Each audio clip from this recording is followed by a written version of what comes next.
Everyone, स्वागत है आप सभी का हमारे यूट्यूब चैनल एग्जाम दर्पण में।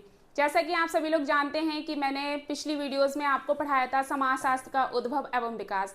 उसी से रिलेटेड आज मैं आपको उसके PYQ सॉल्व करवाने वाली हूँ, जो हर परीक्षा की तैयारी के लिए बहुत ज़्यादा इंपॉर्टेंट है, जो आपके GIC, GDC, assistant professor, UGC net, JRF आदि में बहुत ज़्यादा इंपॉर्टेंट रोल निभाते हैं। ठीक है, तो सभी लोग पेन कॉपी निकाल लीजिए और मेरे साथ ही सॉल्व कीजिएगा। ठीक है, सभी लोग जानते हैं मेरे चैनल का नाम है एग्जाम दर्पण, तो सभी लोग सबसे पहले सब्सक्राइब कर लीजिए और मेरी वीडियो को लाइक कीजिए। ठीक है, हमारा पहला क्वेश्चन है समाजशास्त्र। सोशियोलॉजी शब्द का सर्वप्रथम प्रयोग किसने किया था? मैं कल आपको बता चुकी हूँ कि हमारे समाजशास्त्र के पिता, फादर ऑफ सोशियोलॉजी किसे कहा जाता है? अगस्त कॉम्टे को, जिन्होंने मानव के चिंतन के 3 स्तर बताए थे। सबसे पहला स्तर बताया था धार्मिक स्तर,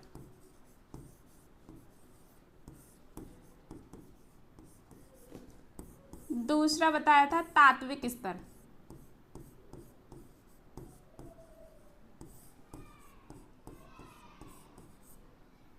तीसरा बताया था प्रत्यक्षवाद।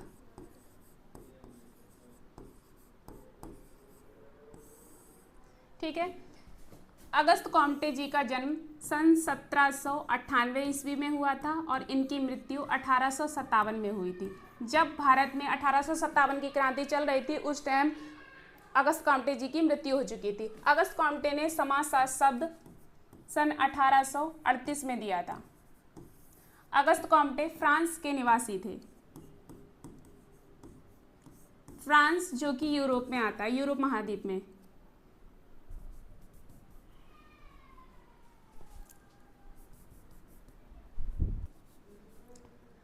जो कि यूरोप महाद्वीप में है।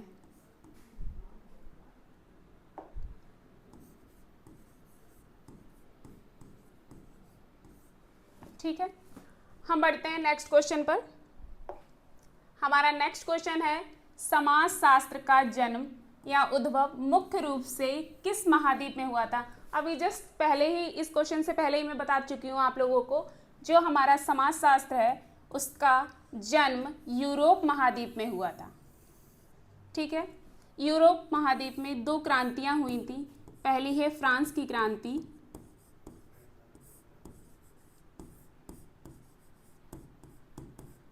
और दूसरी है औद्योगिक क्रांति।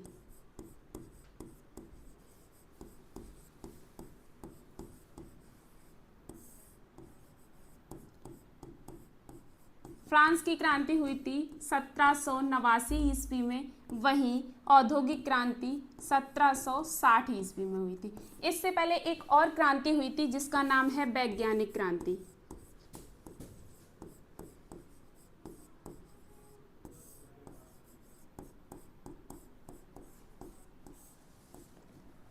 फ्रांस की क्रांति जब हुई तब इन्होंने, इसमें 3 शब्द इंपॉर्टेंट थे, जिसका नाम है स्वतंत्रता,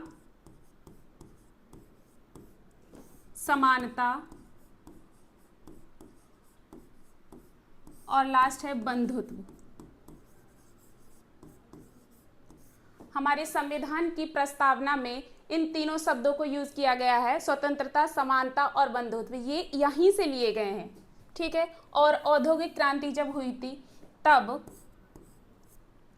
बहुत सारे चेंजेस हुए, जैसे कि शहरीकरण,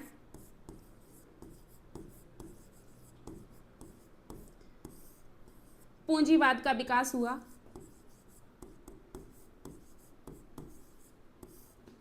ठीक है, और भी बहुत सारी चीजों में बदलाव आया। ठीक है,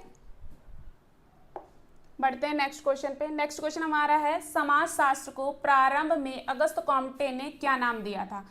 कल मैं आपको बता चुकी हूं कि समाजशास्त्र पहले समाजशास्त्र ना हो करके सामाजिक भौतिकी था। ठीक है, सामाजिक भौतिकी। बाद में इन्होंने 1838 में बदलकर सामाजिक भौतिकी की जगह समाजशास्त्र नाम दिया। ठीक है, बढ़ते हैं हम नेक्स्ट क्वेश्चन पर। अगस्त कॉम्टे ने सोशियोलॉजी शब्द का निर्माण किस वर्ष किया था? अगस्त कॉम्टे ने सन 1838 में समाजशास्त्र शब्द का निर्माण किया था। ठीक है, बढ़ते हैं नेक्स्ट क्वेश्चन पर। निम्नलिखित में से कौन सी घटना समाजशास्त्र के उद्भव के लिए सर्वाधिक उत्तरदायी मानी जाती है? स्टार्टिंग से ही मैंने बताया है, दो क्रांतियों का बहुत ज़्यादा ही महत्वपूर्ण योगदान रहा है, जिसमें से पहली तो है औद्योगिक क्रांति और दूसरी है फ्रांसीसी क्रांति, जो कि हमारा ऑप्शन बी एकदम करेक्ट है। फ्रांसीसी क्रांति, फ्रेंच रिवॉल्यूशन किस वर्ष हुआ था?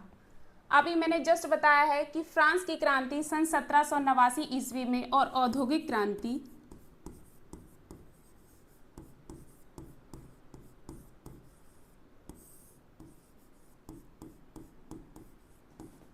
सन 1760 ईस्वी में इंग्लैंड से प्रारंभ हुई।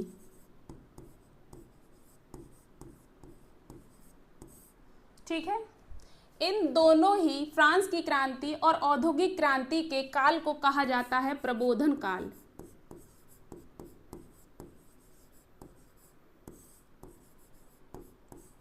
प्रबोधन काल या एनलाइटमेंट पीरियड। ठीक है, इससे पहले जो क्रांति हुई थी उसको साइंटिफिक रिवॉल्यूशन कहा जाता है। बढ़ते हैं नेक्स्ट क्वेश्चन पर। हमारा नेक्स्ट क्वेश्चन है, सोशियोलॉजी शब्द किस दो भाषाओं से मिलकर बना है? ठीक है, तो ग्रीक जर्मन नहीं, लैटिन फ्रेंच बिल्कुल नहीं, अंग्रेजी और ग्रीक बिल्कुल नहीं, लैटिन और ग्रीक भाषा। सोशियस प्लस लोगोस हमारा लैटिन और ग्रीक भाषा से मिलकर बना है। मिल महोदय ने सोशियोलॉजी के स्थान पर इथोलॉजी शब्द दिया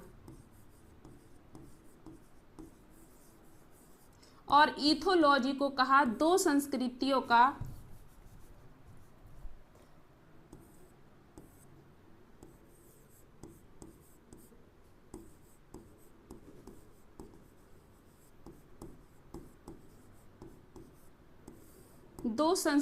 का मेल। वहीं मिल महोदय ने सोशियोलॉजी शब्द को कहा लैटिन और ग्रीक भाषा, जब दो मिलकर भाषाएं बनती हैं तो इसको कहा दो संस्कृतियों की अवैध संतान।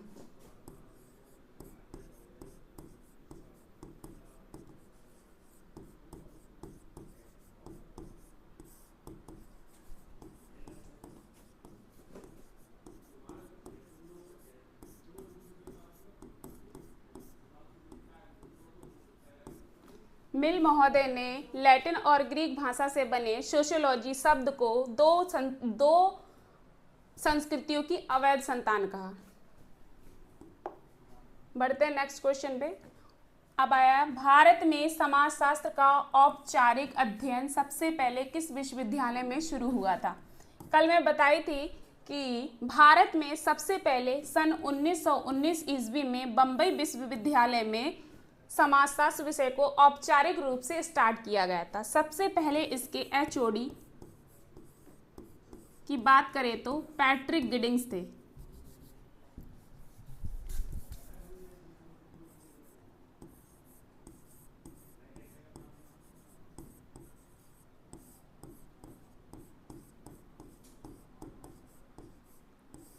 जिन्होंने सन 1919 ईस्वी में भारत में समाजशास्त्र विषय को स्टार्ट किया था। बढ़ते हैं नेक्स्ट क्वेश्चन पे। ठीक है, बम्बई विश्वविद्यालय में समाजशास्त्र विभाग के प्रथम अध्यक्ष एचओडी कौन थे? अभी जस्ट मैंने बताया है कि भारत में मुंबई विश्वविद्यालय में जब समाजशास्त्र विषय बना था उसके पहले अध्यक्ष हमारे पैट्रिक गिडिंग्स हैं। पैट्रिक गिडिंग्स या पैट्रिक गेडिस। ठीक है, बढ़ते हैं नेक्स्ट क्वेश्चन पर। हमारा नेक्स्ट क्वेश्चन है, भारतीय समाजशास्त्र के जनक, फादर ऑफ इंडियन सोशियोलॉजी किसे कहा जाता है?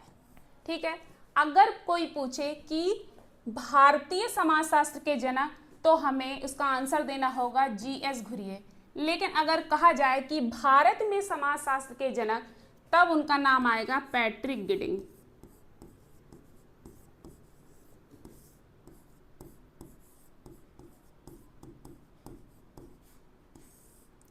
भारत में समाजशास्त्र के जनक।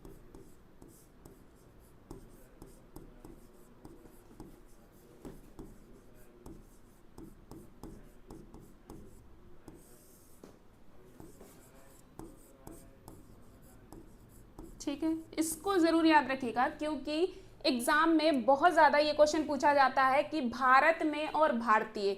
एक तो हमारे सबसे इंपॉर्टेंट है ही समाजशास्त्र के जनक,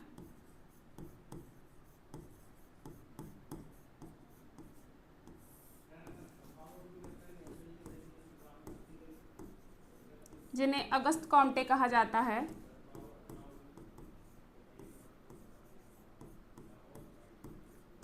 जिन्होंने सन 1838 में समाजशास्त्र विषय की नींव रखी। ठीक है, बढ़ते हैं नेक्स्ट क्वेश्चन पर। हमारा नेक्स्ट क्वेश्चन है समाजशास्त्र के स्वरूपात्मक संप्रदाय, फॉर्मलिस्टिक स्कूल के प्रवर्तक कौन है। ये चीज़ मैं नहीं बताई हूँ तो मैं बता देती हूँ कि जब हम समाजशास्त्र विषय को पढ़ते हैं तो हमारे दो संप्रदाय बहुत ज़्यादा इंपॉर्टेंट रोल निभाते हैं, जिसमें एक है स्वरूपात्मक संप्रदाय, दूसरा है समन्वयात्मक संप्रदाय।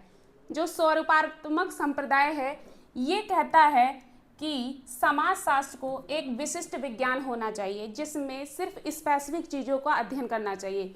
वही हमारा दूसरा है समन्वयात्मक संप्रदाय।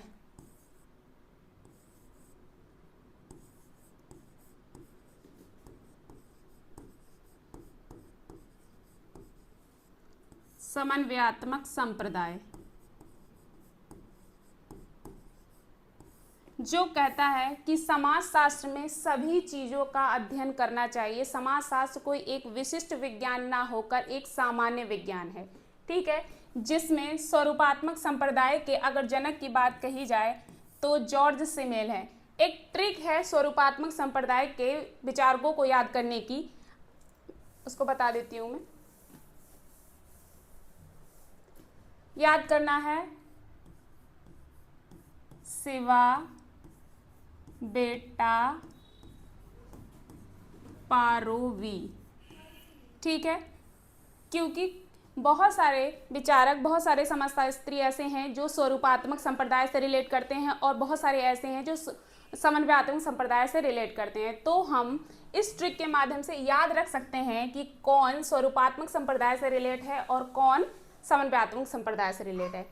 शिवा का मतलब है सिमेल,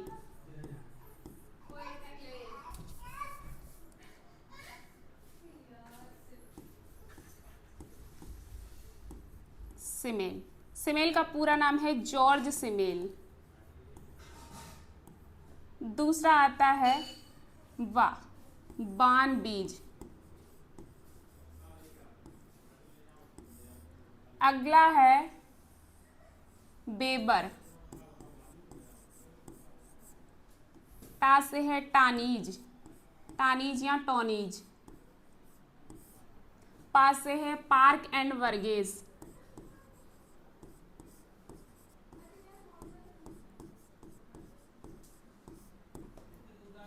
फिर है रो से रॉस। अगला है वी से वीरकांत। ऐसे ही समन्वयात्मक संप्रदाय से रिलेट भी हमारे पास एक ट्रिक है जो हम आने वाले क्वेश्चन में या अगर इस पीडीएफ में हमारे पास क्वेश्चन होगा तो हम बताएंगे। ठीक है, बने रहिए। 3 स्तरों का नियम, लॉ ऑफ द 3 स्टेजेस का सिद्धांत किसने दिया था। लॉ ऑफ 3 स्टेजेस हमारा अगस्त कॉम्टे जी के द्वारा दिया गया था, जिसमें उन्होंने 3 स्तरों की बात की थी। सबसे पहला है धार्मिक स्तर,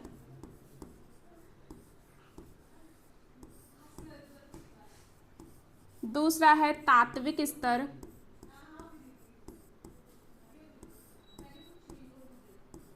चौथा है प्रत्यक्षवाद या वैज्ञानिक स्तर।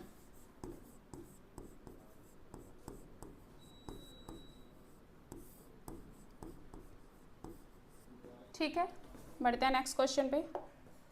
अगला क्वेश्चन हमारा है principles of sociology. Principles of sociology पुस्तक के लेखक कौन है। इस क्वेश्चन को मैंने नहीं पढ़ाया है तो मैं बता देती हूँ कि इस पुस्तक के लेखक हैं हमारे हर्बर्ट स्पेंसर, जिन्होंने समाज के उद्विकास की बात की थी। किसकी बात की थी, समाज का उद्विकास।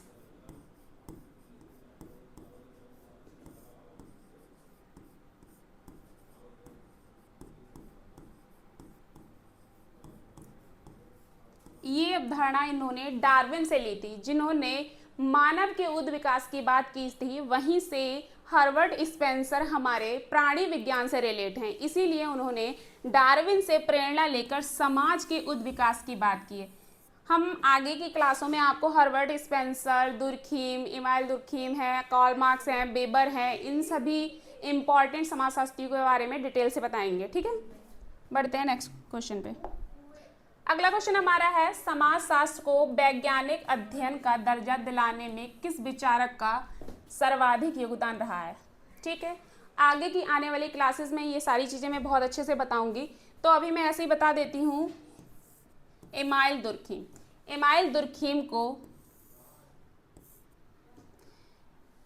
वैज्ञानिक स्तर पर फादर कहा जाता है समाजशास्त्र का। ठीक है, इन्होंने एक अवधारणा दी थी जिसको कहते हैं सामाजिक तथ्य।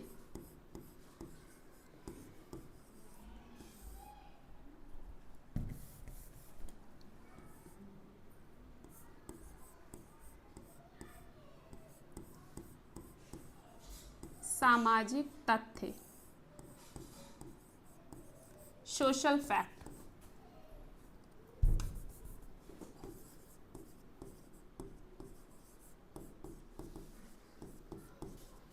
आत्महत्या का सिद्धांत दिया गया था इनके द्वारा।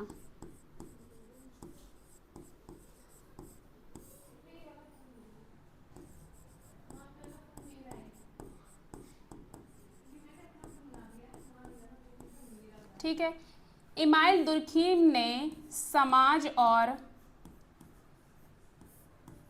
व्यक्ति में से समाज को इम्पॉर्टेंट माना है। ठीक है, और समाज को उन्होंने सुई जेनेरिस कहा। ठीक है, हम इमाइल दुर्खीम के बारे में डिटेल से पढ़ेंगे एक स्पेशल वीडियो में। ठीक है, बढ़ते हैं नेक्स्ट क्वेश्चन पे। अगला क्वेश्चन हमारा है, यूरोप में प्रबोधन काल, एज ऑफ एनलाइटमेंट का समाजशास्त्र के उद्भव में क्या योगदान रहा है। ठीक है, तो इसका आंसर है तर्क, विवेक और वैज्ञानिक सोच का विकास। जब हमारे यूरोप में प्रबोधन काल आया, मतलब फ्रांस की क्रांति और औद्योगिक क्रांति आई, तब लोगों की सोच में बहुत बदलाव हुआ। तर्क, विवेक और वैज्ञानिक सोच का विकास हुआ। ठीक है, बढ़ते हैं नेक्स्ट क्वेश्चन पर। हमारा नेक्स्ट क्वेश्चन है, औद्योगिक क्रांति, इंडस्ट्रियल रिवॉल्यूशन की शुरुआत सर्वप्रथम किस देश में हुई थी। ठीक है, औद्योगिक क्रांति यूरोप महाद्वीप के इंग्लैंड देश में हुई थी। ठीक है, हमारा ऑप्शन है इंग्लैंड। ठीक है, आगे हम बढ़ते हैं क्वेश्चन को लेके। 19वां हमारा क्वेश्चन है, 17वां क्वेश्चन है, समाजशास्त्र के समन्वयात्मक संप्रदाय सिंथेटिक स्कूल के समर्थक कौन है। ठीक है, समर्थकों में बात की जाए तो सोरोकिन, दुर्खीम और हॉबाउ। मैंने अभी आपको स्वरूपात्मक संप्रदाय की एक बहुत अच्छी सी ट्रिक बताई थी, वहीं मैं अभी आपको समन्वयात्मक संप्रदाय की एक ट्रिक बताने वाली हूँ। ठीक है,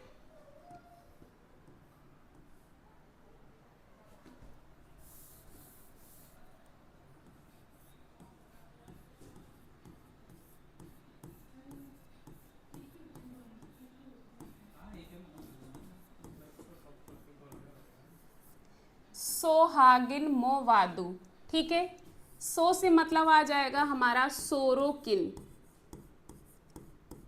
जो कि हमारे समन्वयात्मक संप्रदाय के फाउंडर हैं। ठीक है, हाथ से आ जाएंगे हॉबहाउस,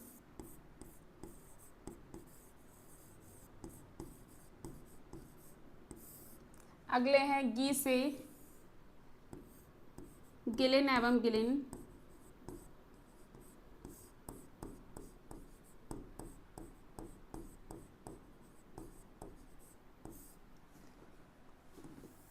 माँ से है मोटवानी,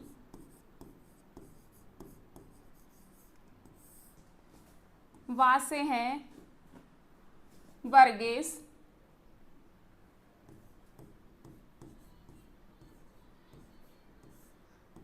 दू से है दुर्खीम। ठीक है, इसको याद रखिएगा, बहुत इंपॉर्टेंट है ये। अगला क्वेश्चन है हमारा, लखनऊ विश्वविद्यालय में समाजशास्त्र का अध्यापन किस वर्ष प्रारंभ हुआ था?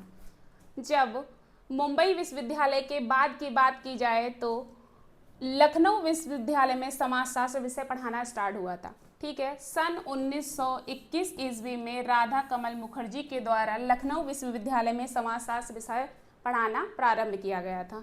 मिलते हैं नेक्स्ट क्वेश्चन के साथ। दास कैपिटल पुस्तक के रचयिता कौन है जिन्होंने समाजशास्त्र पर गहरा प्रभाव डाला? कुछ क्वेश्चन मैं एडवांस में ले रही हूँ जिन्हें मैं आगे पढ़ाने वाली हूँ बहुत अच्छे से, इसीलिए पहले से इस चीज़ को ध्यान में रखिए ताकि मैं आगे पढ़ाऊँ तो आपको रिकॉल हो जाए। ठीक है, दास कैपिटल पुस्तक के लेखक हैं कार्ल मार्क्स, जिन्होंने संघर्ष का सिद्धांत दिया था।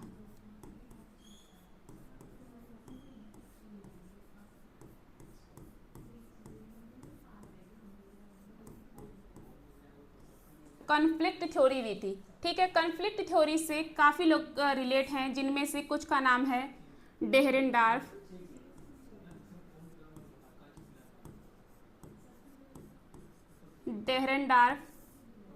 कोजर, कोलिंस, यहाँ तक कि हमारे स्वरूपात्मक संप्रदाय के जो रचयिता हैं उनका नाम जॉर्ज सिमेल, वो भी इसी में आते हैं। ठीक है, बढ़ते हैं नेक्स्ट क्वेश्चन पे। नेक्स्ट क्वेश्चन हमारा है, समाजशास्त्र किस प्रकार का विज्ञान माना जाता है? सभी लोग जानते हैं जब हम समाजशास्त्र की बात कर रहे हैं तो समाज शब्द आ ही रहा है बीच में, तो समाजशास्त्र प्राकृतिक विज्ञान नहीं हो सकता, भौतिक विज्ञान भी नहीं हो सकता और ना ही गणित विज्ञान हो सकता है। समाजशास्त्र हमारा एक सामाजिक विज्ञान है जो समाज का अध्ययन करता है, समाज में होने वाली घटना प्रघटनाओं का अध्ययन करता है, जैसे कि समाज में सामाजिक परिवर्तन,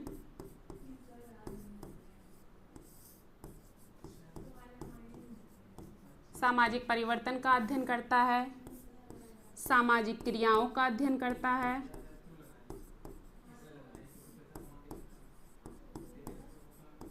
सामाजिक संबंधों की बात करता है,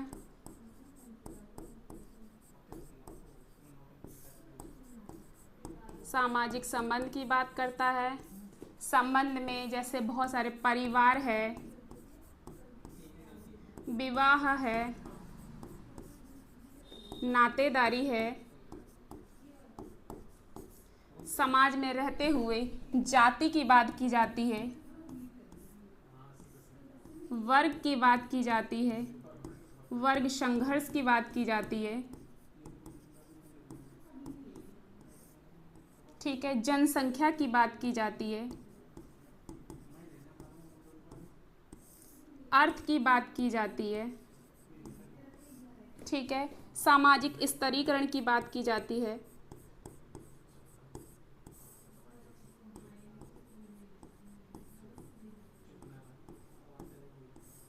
ठीक है, और भी बहुत सारी चीज़ें हैं जिसमें हम जिससे हम अध्ययन करते हैं, जैसे कि समूह है,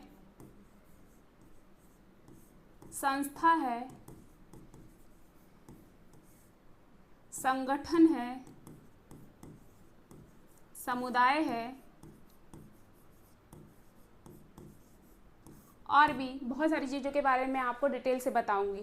तो कैसी लगी आपको ये वीडियो के नीचे एक प्यारा सा कमेंट कीजिएगा, मेरी वीडियो को लाइक कीजिएगा और चैनल को सब्सक्राइब ज़रूर कीजिएगा। मिलते हैं नेक्स्ट वीडियो में। Thank you.